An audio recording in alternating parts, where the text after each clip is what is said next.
Me. I am Karen Shinsky. I am the Senior Press Officer for the New Jersey Department of Environmental Protection.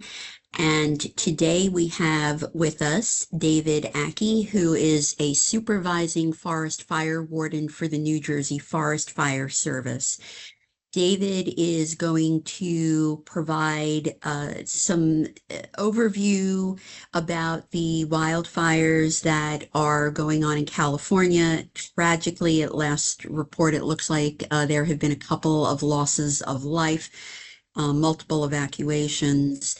David can speak to a number of issues about how some of the forest fuels that we have in California are also similar to forest fuels that we have in the New Jersey pine barrens. And he will also touch on aspects about the importance of wildfire safety and the weather conditions that are going on in California and are fueling the wildfires.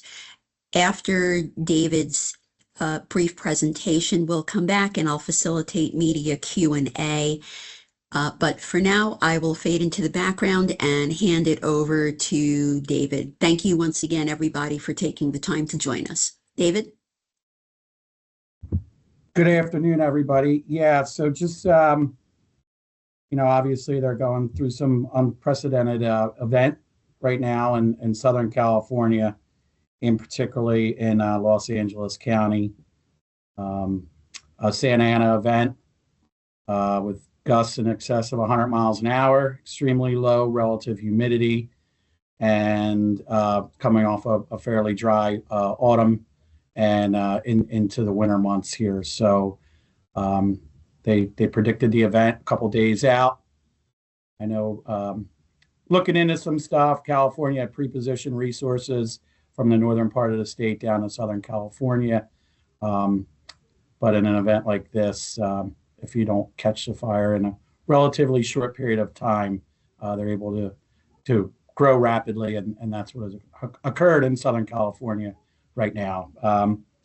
Last update I read, and none of this is official information, but 1,000 homes and businesses destroyed and a couple fatalities. So being familiar with that area, just came off of an assignment in October and in Los Angeles County. It's very rugged terrain and very light, flashy fuels and an abundance of it. And then where the fuels intermingle with the wildland urban interface, where the fuels in the homes meet, is what we refer to as wildland urban interface. And that's what is occurring right now. Is the fires have burned into populated areas and basically spreading from home to home. So,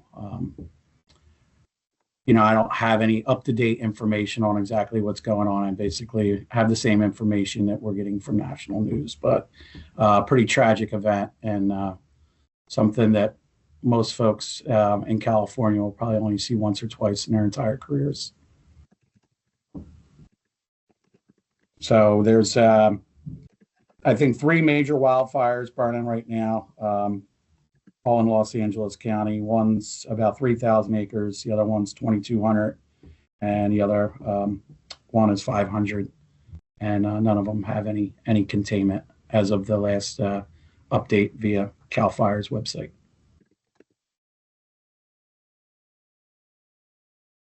So it's kind of an overview of what I know. Like I said, we just spent some time in Southern California in the summer and fall, and it's a very remote, very rugged, and an abundance of fuel, light, flashy fuels that with any type of wind behind them are going to grow rapidly. Kind of similar to our pine barrens here. The only difference between our fuels and Southern California's fuels is we don't have the terrain here in southern, central and southern New Jersey.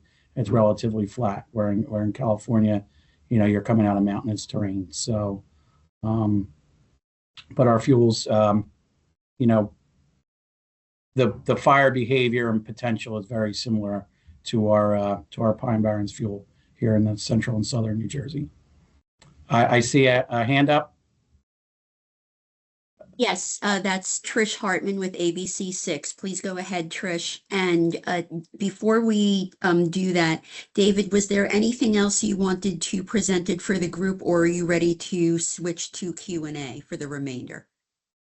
Just, I would like to say that our thoughts and prayers are with the families being affected and, the residents of Southern California and particularly Los Angeles County and all the firefighters and first responders that are there putting their lives on the line to try to save as many homes and forests as they possibly can. I'm assuming right now, not being there, but assuming right now that their number one priority is life safety and trying to protect improve property, homes, businesses, structures. 100-mile-an-hour winds. There's really not a whole lot you can do as far as suppressing the actual wildfire itself. They're probably more in a defense mode right now and just life safety and structure protection. Thank you, David. Trish, please go ahead with your question. And then for the rest of our media guests, please do use the raise your hand function, and we will call on you in the order in which your questions are received. Thank you. Thanks for taking my question. I have two, if that's okay. Obviously, there's going to be resources that are closer to California. Is there any scenario where you think the New Jersey Forest Fire Service would go out there to help if called upon? Is there anything you guys do to get ready to go into a scenario like that? And then obviously, we did many stories in the fall. You guys were extremely busy with all the forest fire that was around here. We've talked about that urban wildlife interface that we're seeing here. Can you kind of talk about some of the techniques that you use, that they're likely using, and some of the challenges that are posed in these scenarios? So as far as us sending resources to Southern California right now, these Santa Ana events are usually a short-term event. They're 3 or 4 days, and then the winds subside. And then they're usually able to start using aircraft again. And they're usually able to get the upper hand on these events, once the wind subsides. There's obviously a lot of resources between New Jersey and California at the present moment. And like I said, in Northern California, they moved a bunch of resources from Northern California down to Southern California in anticipation of the event. So I think the resources what they have are probably adequate at the present moment. But they have to wait for this event to subside, and then they'll really be able to get in and really do some good work. So, and coming off of an extremely busy wildfire season for us here in New Jersey, we prepare for events like this. Right now it's winter and there's snow on the ground, and we're prepping and training for our upcoming spring fire season. So, we always promote defensible space around homes to the residents, make sure you have adequate space to protect your home in the event of a wildfire. And, in particularly if you live in the forest, we hope for 100 feet of defensible space. Sometimes that's not possible, but whatever you can give us is greatly appreciated. And we had an extremely busy fall, and we were very fortunate not to lose any homes anywhere in the state of New Jersey. So we're very very proud of that fact. But it's a lot of hard training, a lot of hard work, and a lot of cooperation with local fire departments and emergency response agencies outside of the New Jersey Forest Fire Service. If it wasn't for our cooperators, we wouldn't have such a success. Trish, thank you, David. Do we have other questions for David? Madeline with CBS, please go ahead. Madeline Wright. Yes, hi. I wanted to ask how many people from New Jersey DEP's Forest Fire Service are on standby to go to California? Right now, I don't think we're at that point. But if California called or put out a national request looking for resources, we would make that known. And but I would say if they needed help, we could probably mobilize at least 20 people within a 24-hour time frame. So, but that, like I said, there's a lot of resources right now available in between New Jersey and California, and the national standard is, the closest resource available is what's going to respond to that type of incident. So, and I do believe that this is probably going to be a couple-day event, and then once the winds subside, they'll be able to get the upper hand on some of these fires. If you were to be called out to California, what would that look like once you get on the ground? Would you be sent out to the front lines to fight the fires? It all depends. A lot of the times we'll go in and we'll be ordered for a specific incident or a specific wildfire. So we might be ordered and go directly to a wildfire and assist in the suppression of that incident. Or we could also go in as like a prepositioning or a backfill. They've moved resources from all over the state to battle these wildfires, and that will create a vacancy in a particular area, and they might use out-of-state resources to kind of backfill for the folks that are, in the other part of the state, so suppressing those incidents. So it all depends, but for the most part, when we're ordered, we're typically sent directly to an incident. Thank you, David. Madeline. Trish, you had another question for David? Yeah, David, you mentioned that you were in that area in the fall. Was that for a fire? Was that just for training? Was that for anything, any more specifics that you can give us?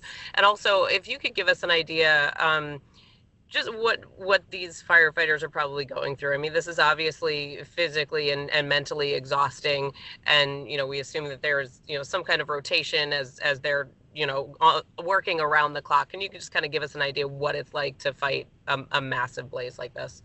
Yeah, so we were actually stationed in Los Angeles County. We were working for the U.S. Forest Service, kind of a preposition type order. So we were there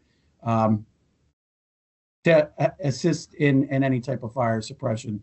While we were there was a minor Santa Ana event with like 50-mile-an-hour wind gusts, but fortunately enough, there were no incidents during that, no fires during that wind event. So we were on a couple smaller fires during our 2-week rotation there, but nothing that was a significant, just a smaller type fires that we were able to get on and put out pretty quick. And as far as the folks on the front line right now, I'm sure they're exhausted.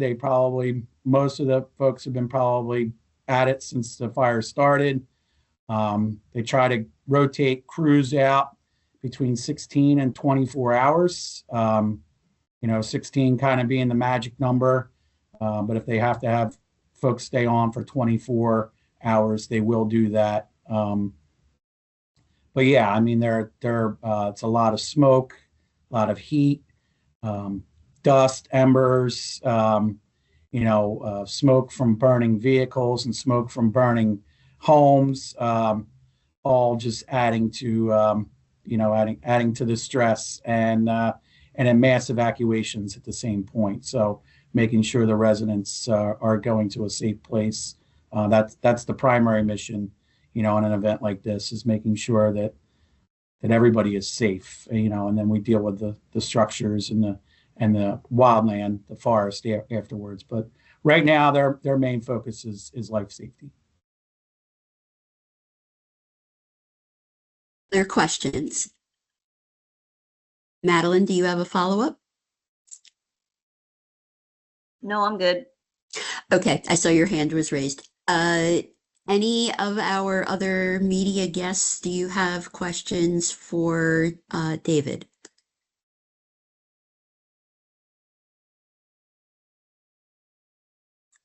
Okay, David, is there anything? Trish, did you have a question? Sorry, yep, I hit the wrong button, but I do. David, obviously we saw an unprecedented amount of wildfires in New Jersey last year. Looking ahead, are there any projections of what kind of season, what kind of spring, summer, fall you're looking at for this year? Is it going to be more of the same? I mean, if we don't get any more, any precip, we're still in a drought, and particularly the southern part of the state.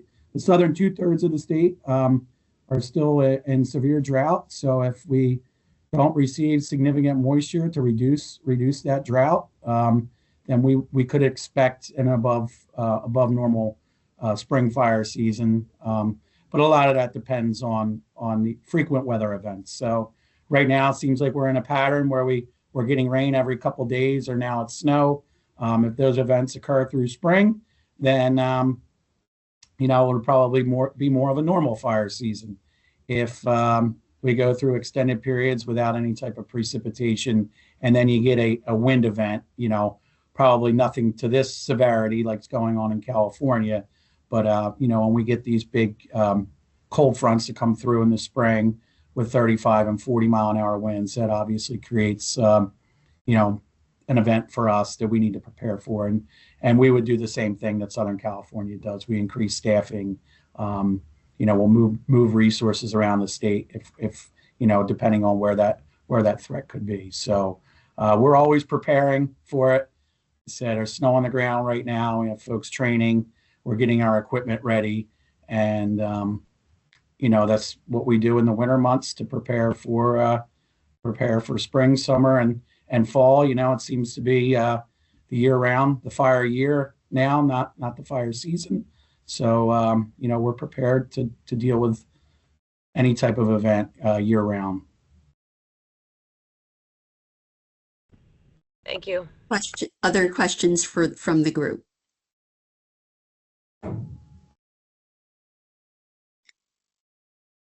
Anything else you would like to add or think that is important to mention that perhaps our guests have not asked about? I just think it's important that the folks here, the residents in New Jersey, know that that New Jersey, we just came off of a very busy fire season, so it should be fresh in everybody's minds. But New Jersey has some of the most volatile fuels in the nation, and particularly in the Pine Barrens region. And that fire safety is imperative. Discarding wood stove ashes when it's cold out, and making sure your ashes are cold to the touch before you dispose of them outside. And in a perfect world, they would put them in a like a metal trash can, so they don't dump them out into the forest. But try to limit any type of ignition sources. 99% of the fires in New Jersey are human caused, and every fire we prevent is imperative. The defensible space around homes, if you live in the wildland or an interface, anything you can do to make our jobs easier is always greatly appreciated.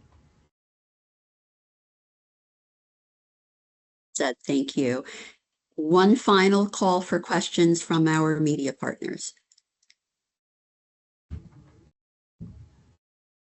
Okay, with that, I would like to thank everybody again for jumping on the call on short notice. Special thank you to David Ackey, our supervising forest fire warden from the New Jersey Forest Fire Service. As a reminder, today's call is being recorded. It will take a little bit of time for it to be processed, but I will send out a link to the recording as soon as it's available. Once again, I'm Karen Shinsky, a senior press officer with the New Jersey Department of Environmental Protection. Feel free to reach out if you have any further questions that come up after today's call ends, and I'll be happy to get those answers for you through the Forest Fire Service. Thanks again for joining, everybody. Have a great rest of your day. Bye. Bye-bye.